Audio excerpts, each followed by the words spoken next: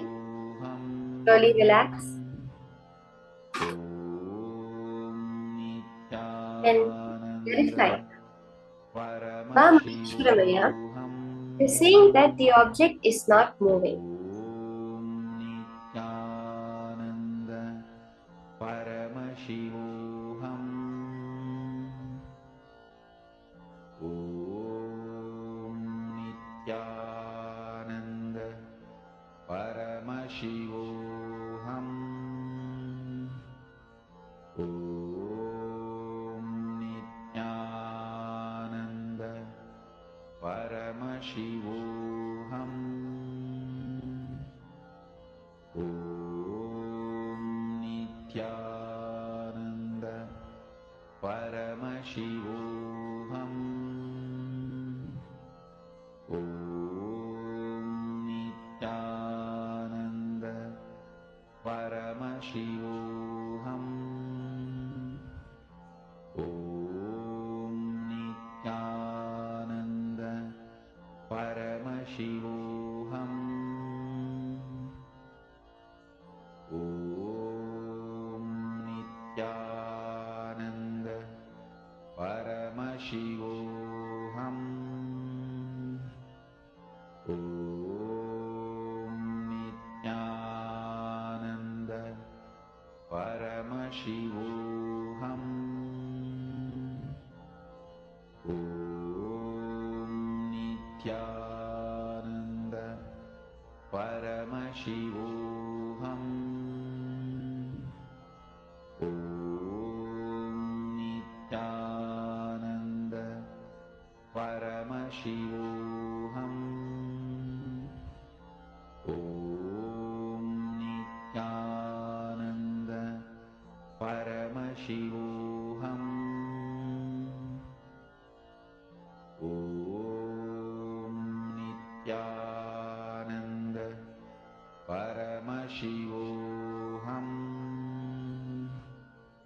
Om Nityananda Paramashivoham. Om Nityananda Paramashivoham. Om Nityananda Paramashivoham. Om Nityananda Paramashivoham. Om Nityananda Paramashivoham.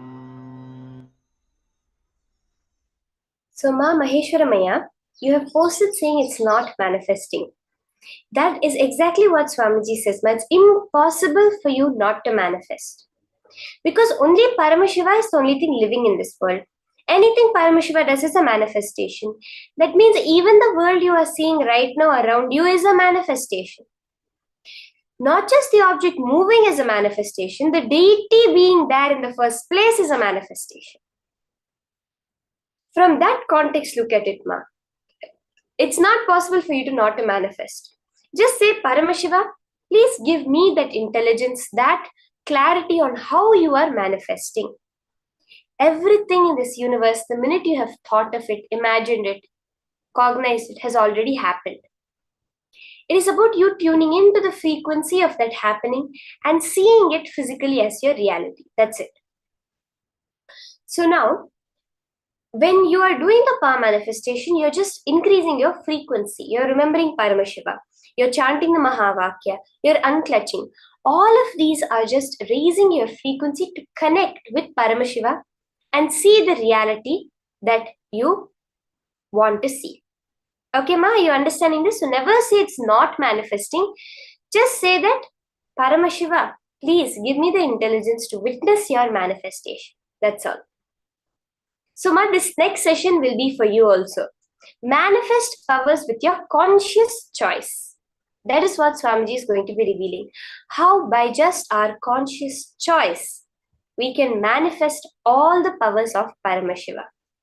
Let's now listen to these greater powerful cognitions from Swamiji himself.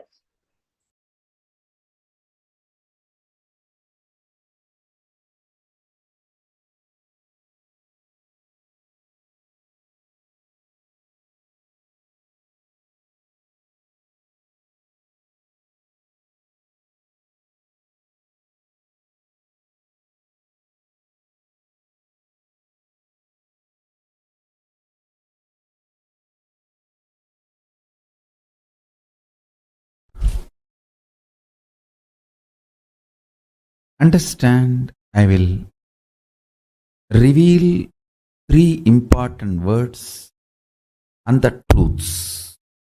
First word, natural selection. Second word, artificial selection. Third word, conscious selection.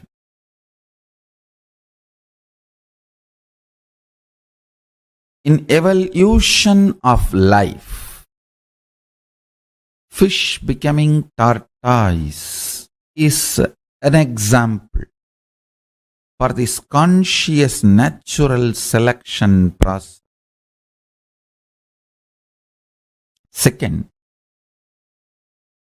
conscious artificial selection.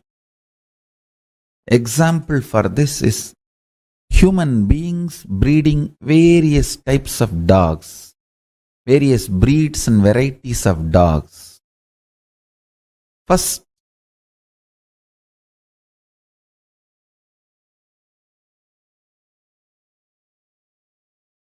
you understand the dogs fear, greed, and intervene artificially in its natural flow of life, and through the external intervention you start breeding various varieties based on your needs. Dog breeding is conscious artificial selection process. That's an example. Third, beyond these two, something called conscious selection process. You, human being, consciously choosing consciousness as the foundation of your very existence and liberating yourself, enlightening yourself. Moksha and Jivan Mukti, becoming the reality of your existence, is conscious selection process. Avatars happen for this vision. Listen carefully. For your DNA to choose consciousness and will persistence as a way for evolution, to do the conscious selection, your DNA need to be introduced to its higher possibility. If your DNA decides to do conscious selection and decides to evolve its DNA through the mutation, through will persistence, where it is going to land, what it is going to achieve, your DNA need to be told about the end result. That is why an incarnation happens to inspire your DNA to go through the conscious selection process. Understand? I wanted to tell you one more thing. Don't even expect lubrication. The 3 levels of evolution. Understand? Every day your lifestyle directly affects not just your muscle memory and biomemory, your very DNA. Every night, the way you sleep, the quality of sleep directly affects your DNA.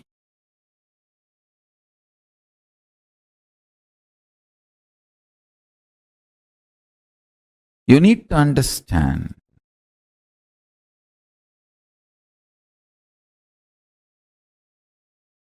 consciously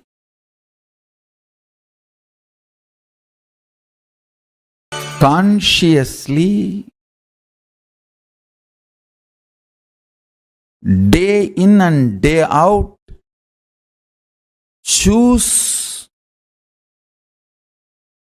to manifest Paramashiva.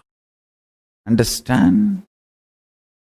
The lifestyle of Kailasa, Charya Pada of Paramashiva, which I am proposing, whether vegetarian food or brahmacharya life or yoga, is all for this purpose, I tell you. If you decide to have the conscious selection as your lifestyle, Kailasa is here to provide the ambience, support you completely with the right food, right way of lifestyle. Waking up in Brahma Muhurta helps you tremendously for your DNA to go through the conscious selection process. And I tell you, every time you decide to be brahmachari, celibate, not give time and attention and energy to your sexual orientations and lust desires, and decide consciously to be celibate, I tell you, every time you consciously choose, your DNA goes through a quantum jump, a superconscious breakthrough, gets ready for power manifestation.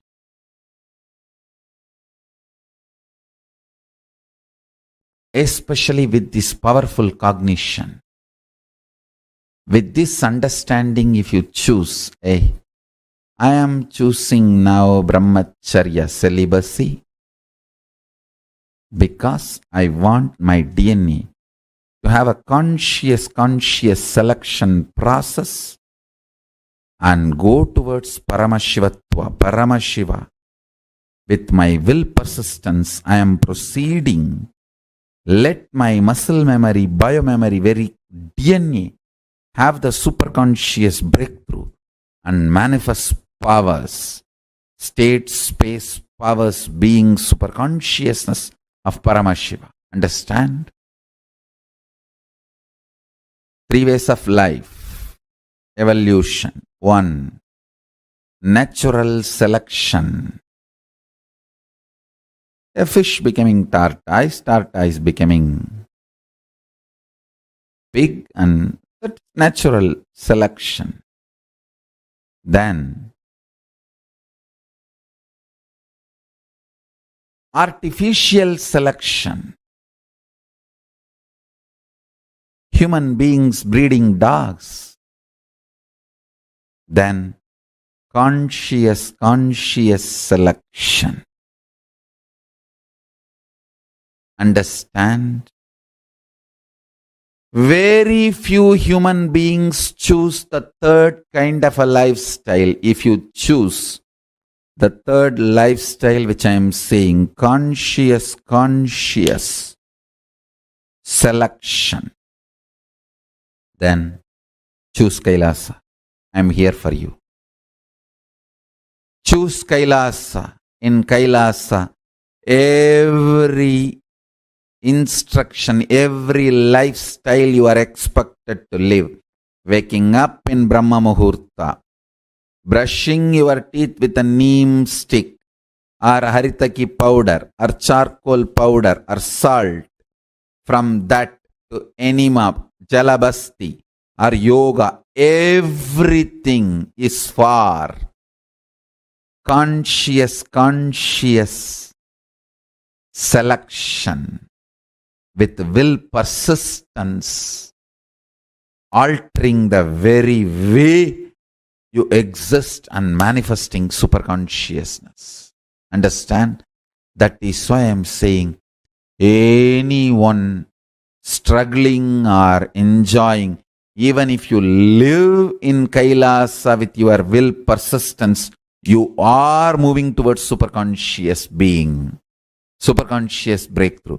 Every Gurukul child is equivalent to $1 trillion because he is getting the best from the very young age. He is now entering into conscious choice selection of his DNA mutation with will persistence. He is not getting bred. He is not getting bred like dog breeding. No. Understand? Especially Brahmacharya. Why this Brahmacharya, Unless you decide with your conscious will persistence, you can never be successful in Brahmacharya. Brahmacharya proves whether you have decided with your will persistence. Even your decision to practice Brahmacharya proves the strength of your conscious choice and your will persistence, your decision. Nobody else has brainwashed you. You can never practice Brahmacharya through brainwashing.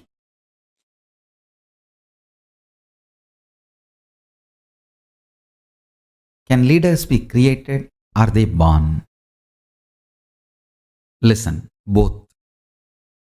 Let me define leader. Leader is a person who can manifest his conscious decision with the will persistence and manifest it as reality in the real life by giving a conscious breakthrough to his own DNA through quantum leap from the normal natural selection process and lead his life is a leader. Let me repeat.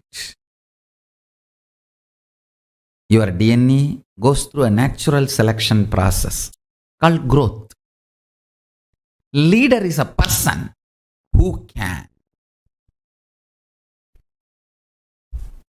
use his conscious decision power, will persistence, and give a breakthrough to the slow growth natural selection process, a quantum leap, manifest what he wants as a reality in his life. Is a leader. If your conscious decision, will persistence decides you are a leader, you want to be a leader, you are going to manifest. What do you want?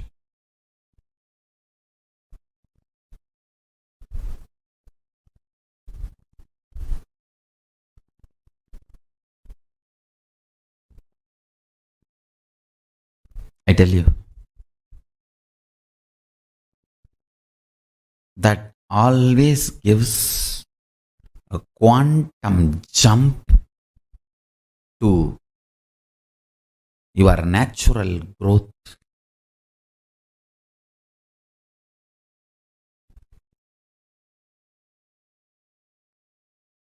Natural selection process. I really want all of you to understand. I really want all of you to understand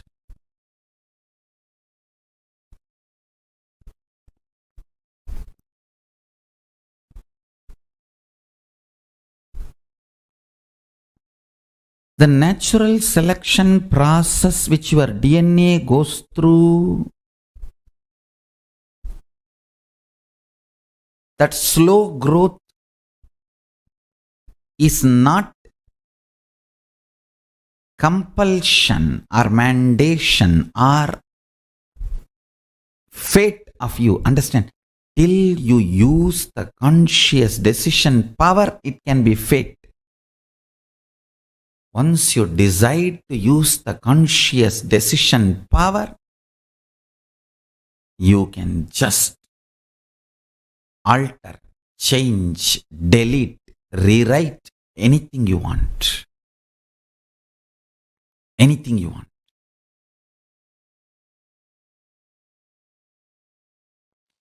That's too much. You need to know the powerful cognitions you hold are like a nectar. If you hold the wrong, it will become poison.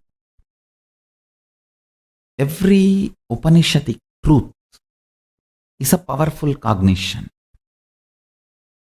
If you hold the powerful cognition, you are Paramashiva, ultimate oneness space, where you are free from everything, completely unclutched.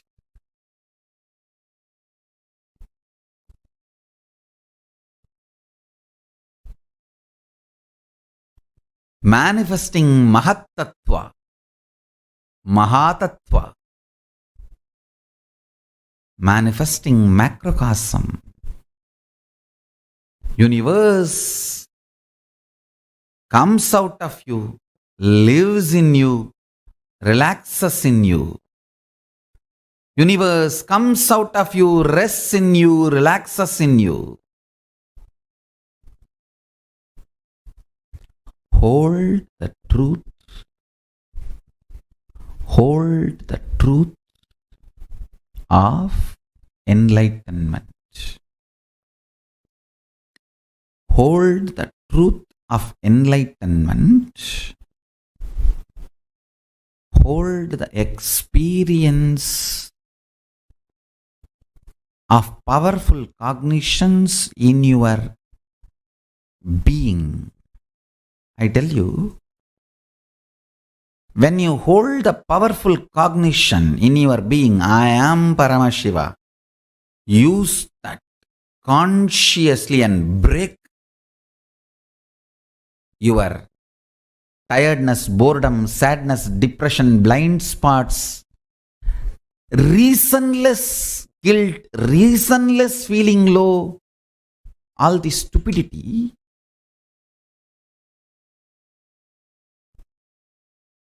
Leaders are born sometime, made many times. Your conscious breakthrough capability is powerful enough to have the life you wanted manifested in you. It is capable of giving a superconscious breakthrough.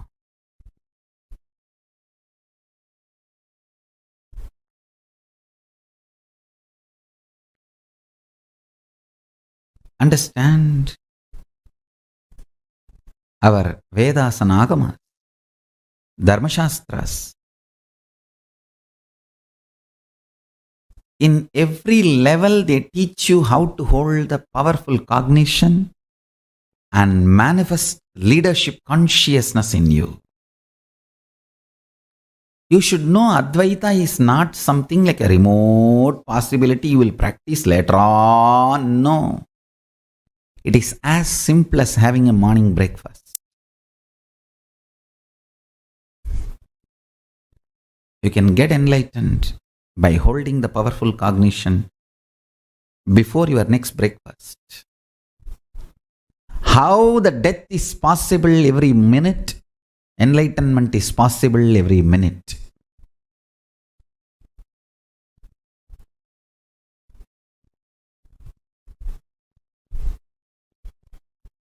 Enlightenment is the purpose of life, and listen carefully. He is such a good person, good being. Real non-violence comes by powerful cognition. I want all of you to hold on to that powerful cognition. You are Paramashiva. Even with you, behave as Paramashiva. Even when you are alone in your bedroom, talk to you as Paramashiva. Behave with yourself as Paramashiva. Demand yourself to be Paramashiva. You will be so integrated to His principles, His vibration. Cosmos will feel so good about you. You will feel so good about Cosmos. That is what I call leadership quality.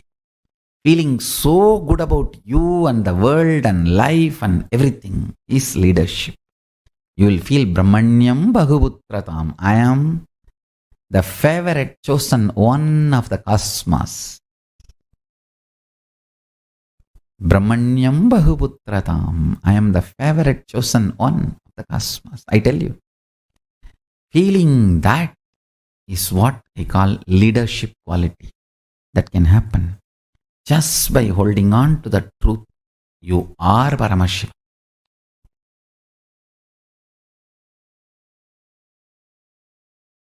Actually, the way I was manifesting powers, we got little stuck. Why,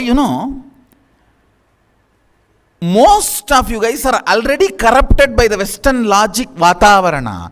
So you just started translating all my initiations into a small utility value and started looking only into that and started focusing only into that instead of focusing into oneness. Understand? I am not alternative lifestyle for you. I am oneness for you.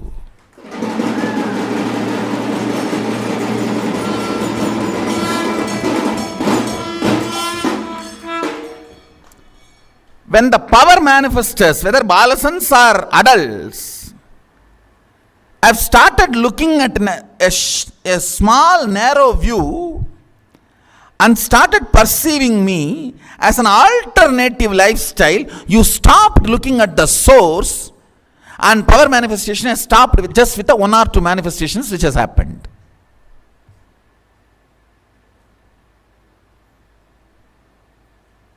I don't know how many of you are understanding. A tree is beautifully coming. First the fruits are happening. The first flowers are happening. You eat few flowers, so tasty, and you pluck all the flowers. How will the fruit come?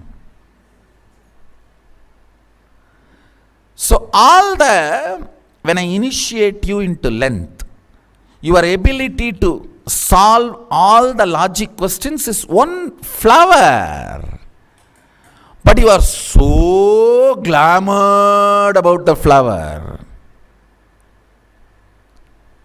entertained about the flower, engrossed into the flower. You forgot the root.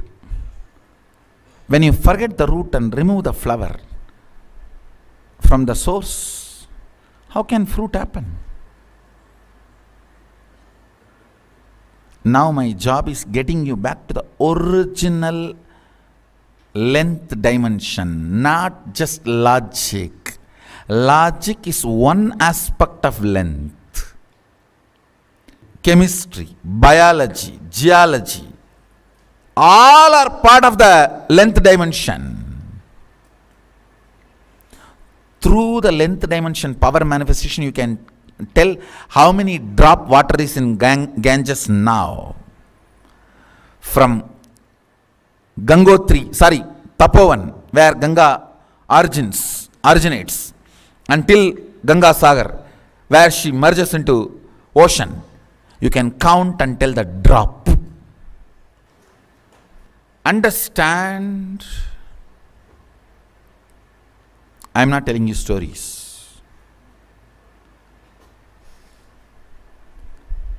Length dimension is million times more than the logic. But when you started manifesting one power logic and your head started going crazy, cranky, whether you understood or not understood, whether you accepted or not accepted, you got oriented on one and you got centered on force, left the understanding of power. Understand, as long as powers are side effect of you, you are Shiva. When you get centered, when you give attention to the powers,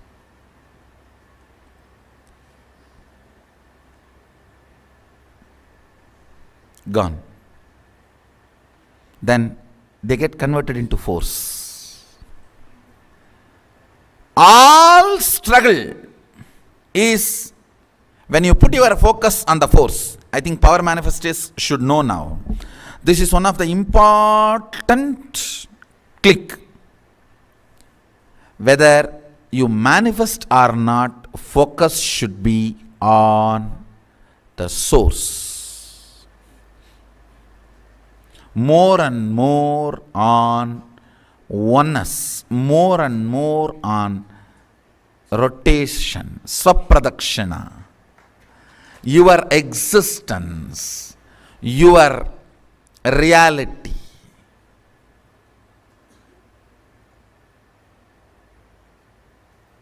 It should be on this, then this will automatically happen. If you have sincerely tried to manifest powers, you will know the problem about which I am talking. And you should crack this code today. You will see power manifestation happening.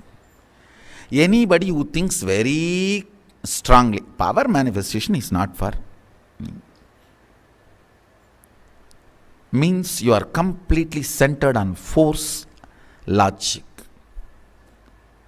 You don't know the logic of power. Or you think, I will not be able to know, which is also not right. How can you not know the logic of your existence when you are still alive? If you are dead and you say, I don't know how my heart is functioning, that can be accepted. But you are alive and your heart is functioning, pumping. How can you say, I don't know how my heart is functioning? No.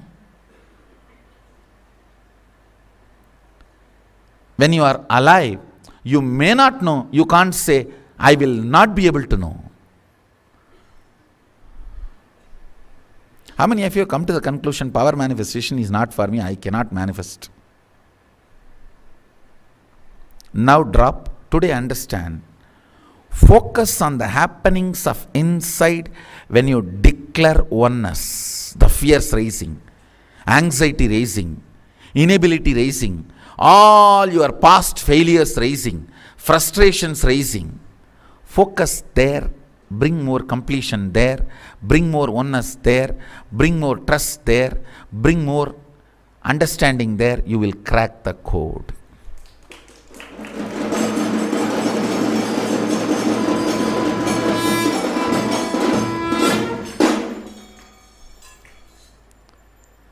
Crack the code.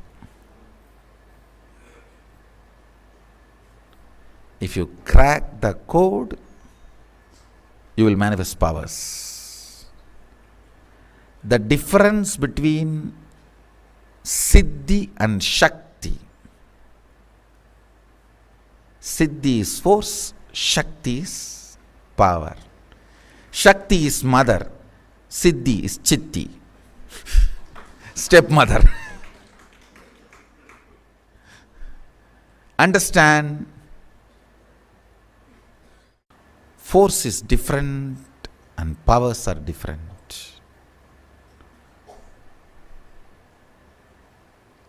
I think with this click, with this understanding, see, declare oneness from your inner space. Whatever comes out, attend to it, complete with it, work on it, and again go for oneness. You will see powers manifesting left and right.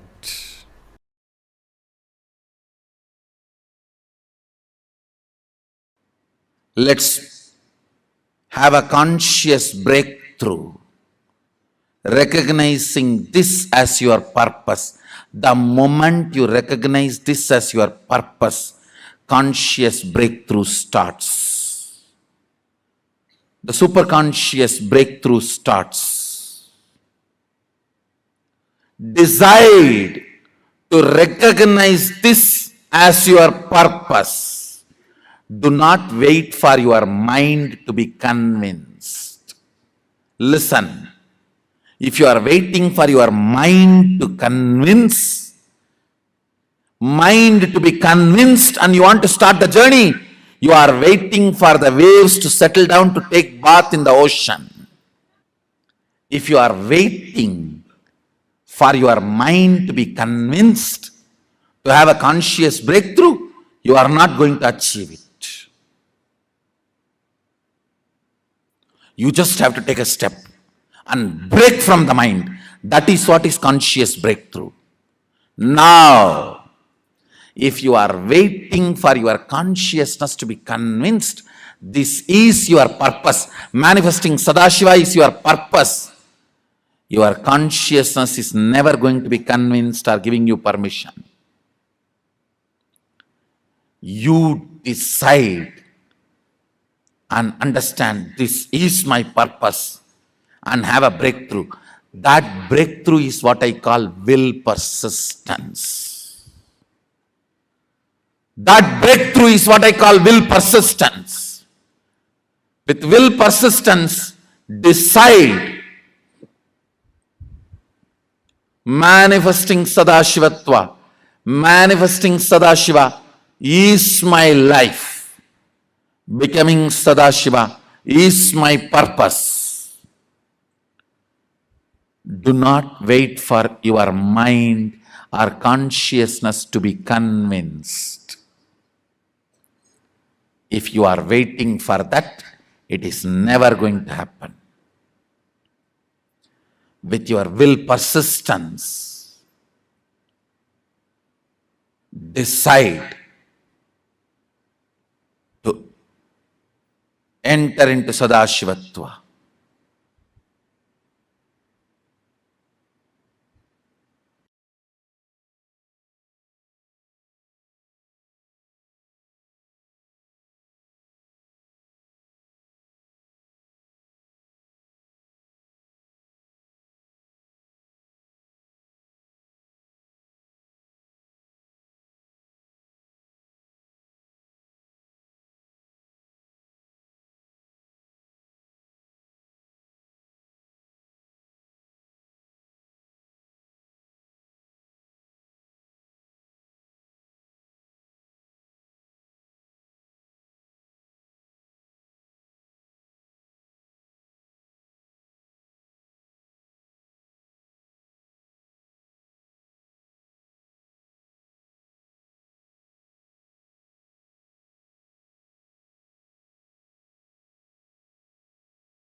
Wow, Swamiji gave such a precise, beautiful definition of what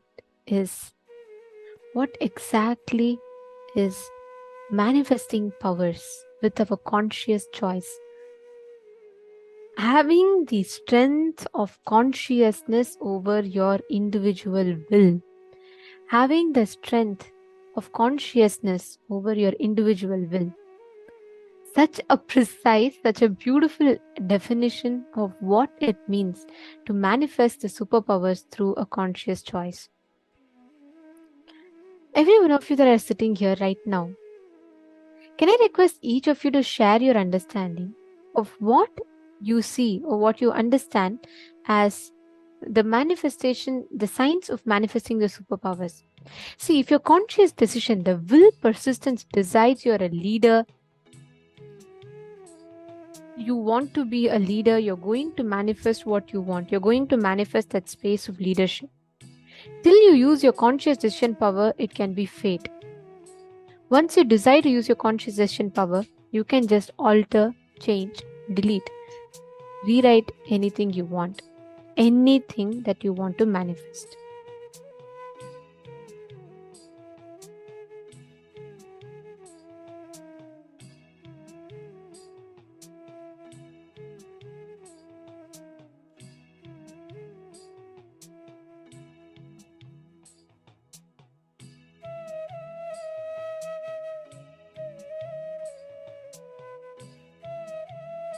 Yes. See, understand, Swamiji revealed a very important truth. There are multiple choices that life lays in front of us. You can choose to be a leader, or you can choose to fall a failure with all the options that life gives to us. See, every time you get stuck in dilemma, right? Every time you get stuck without knowing what is the right, whether it is something is right for you or wrong for you, the more and more you empower the thought currents that puts you into a lower frequency of life, we are going to be stuck with just working like a clerk, which means whatever situations life manifests for us, we are always going to be stuck in limiting cognitions or the limiting experiences of life. That's why Swamiji tells the moment you decide consciously, you can get anything that you want. Anything, like anything that you want can be manifested the moment you make a conscious decision inside of you. When you choose, when you make a conscious decision, understand you have the ability to alter whatever you see as reality in front of you. Are you all understanding? This is a fundamental key to that leadership consciousness that Swamiji explained. Just manifesting the space of complete completion inside of you, and also understanding that life is a manifestation of your conscious choice. You may wonder, what do you mean by conscious choice? Does that mean even suffering is all conscious choice? Yes, it is. If your conscious decision, the will persistence decides you're a leader, you want to be a leader, you are going to manifest what you want. Till you manifest the conscious decision power, it can be fate. Accidentally, you may become a leader. That is why many times we think, oh, suddenly it was all good. I don't know why I lost it. Swamiji explains very beautifully that there's a thing that happens with celebrities. Once they reach the peak of their success, right? At one point, they will start feeling so depressed. They'll start turning towards alcohol, partying, many times drugs, all of these. You know why? Swamiji gives a very precise explanation about it. I mean, think about it. It makes total sense. When you start working, you get fame, there's a certain high and experience you get out of it. What starts happening then is they're not able to cope up, they're not able to go back to that.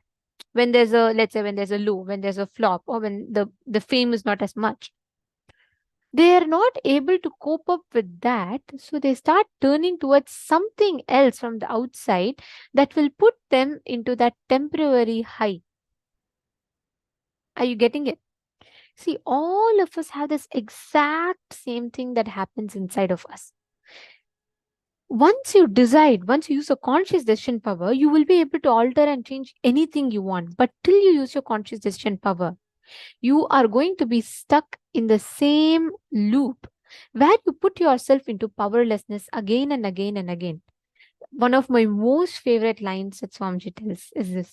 Swamiji tells, the same boiling water makes the hard potato soft, makes the soft egg hard. The boiling water is same. Even a hot, even a big hard potato can just get cooked and become soft. Even a very small soft egg can become hard. Now, life is that boiling water. You can choose to be an egg, which can just be broken easily. Or you can choose to be, you can just choose to be a potato, which even if adverse situation comes, it'll just, one adverse situation is enough for it to just become very soft and break. Or you can choose to be an egg, which even in a situation, though it is so brittle, in the situation it is becoming hard, it is becoming unbreakable. Why? This simple thing here is, what cognition do you use to deal with life? Do you want to always put the responsibility on life? Okay, something good happens. Okay, great. It's happened by fate. Something bad happens. That also happened by fate. I can't do anything about it. Let things happen whatever I want. If someday someone decides, then let's see.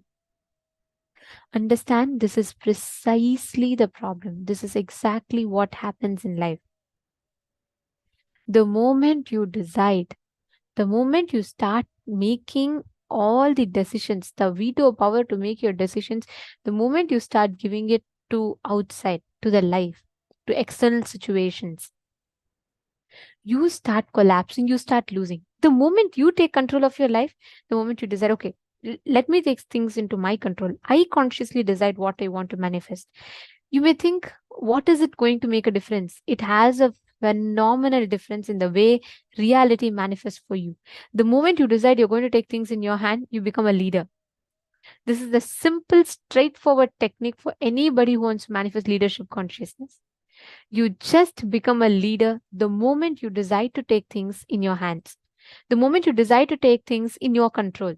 Are you all understanding?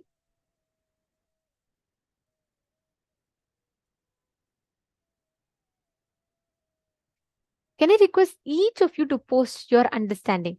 Come on, Ma Eli and Ma Ji Chung, Ma Wanji Lee, Madonna. Come on, can I request every one of you to post your understanding? Ma Krista?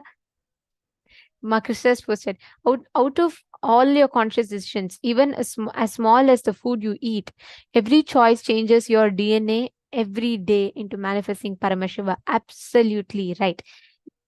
See, understand, you got the right understanding, Ma Krista. Your decisions, every moment the decisions you make, it's not, see, Swamiji will always tell this.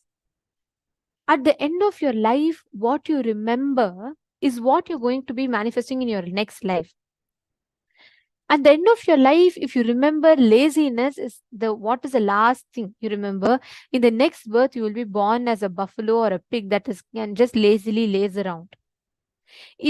At the moment of your death, if you remember, the best thing in life is just being depressed, you don't want anything in life, or boredom, you will be manifesting as a rock or an animal that doesn't move, like a tree or something, and you'll just be there. Whatever is your conscious decision at the last moments of your life, that is what you will manifest as in the next birth. Now listen to this. You can't think all your life, you can't say, oh, I'll be like, Coca-Cola, or it's just Pepsi, Coke, or pizza. And throughout life, you'll keep chanting cola, pizza, and you can't think, in the last moment of my death, suddenly I'll remember Krishna, Rama, Govinda, and I'll just leave the body. No, you can't. You can't do that. Life does not work that way. What you ferment in your inner space from now, that becomes your conscious decision when you leave the body. What you exactly cherish in your inner space right now, that becomes your manifestation when you leave the body. So from now itself, what you start cherishing the right powerful cognitions in life. You can alter the very DNA of your existence. You can alter the very way life manifests for you. You're understanding? Okay. Now, make a list of all the decisions you're going to take to manifest the reality you want. With your will persistence, declare consciously, as Paramashiva, I am declaring to manifest the reality that I want. Whatever reality that there is that you would like to manifest, decide it. Make it like a conscious decision inside.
Now,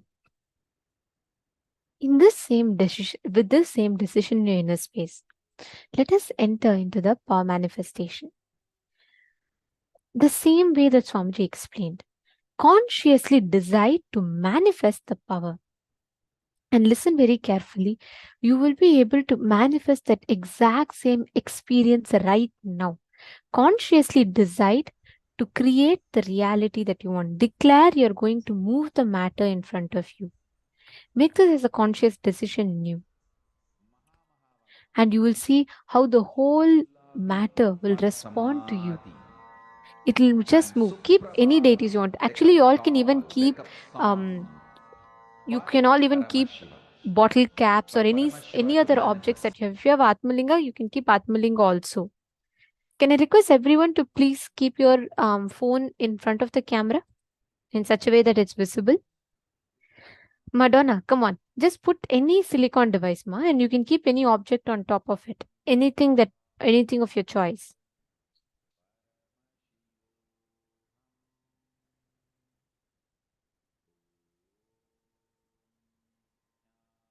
Come on, can I request everyone to put a device in front of your camera?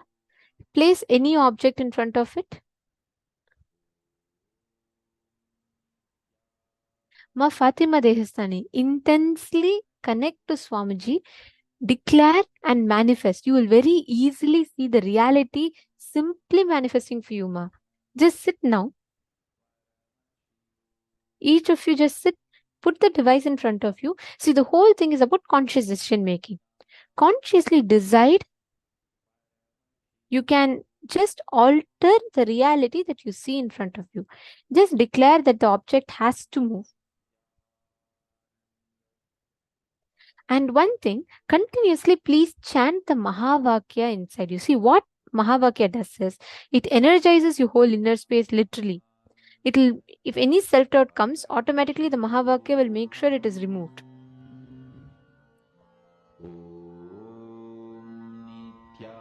Nityananda Paramashivoham Nityananda Paramashivoham Nityananda Paramashivoham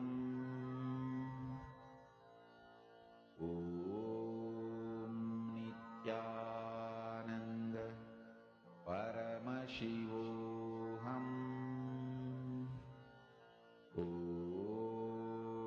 Nityananda Paramashivoham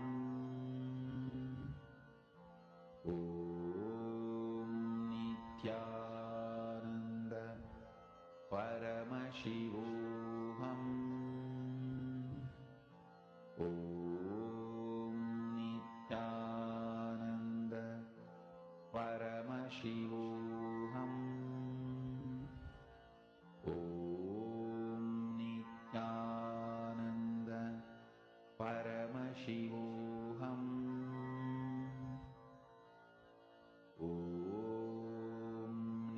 Nityananda Paramashivoham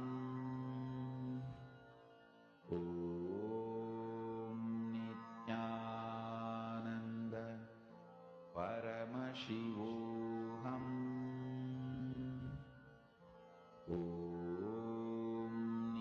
Nityananda Paramashivoham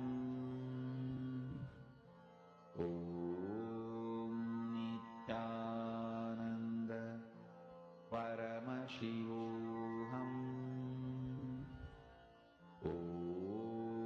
Nityananda Paramashivoham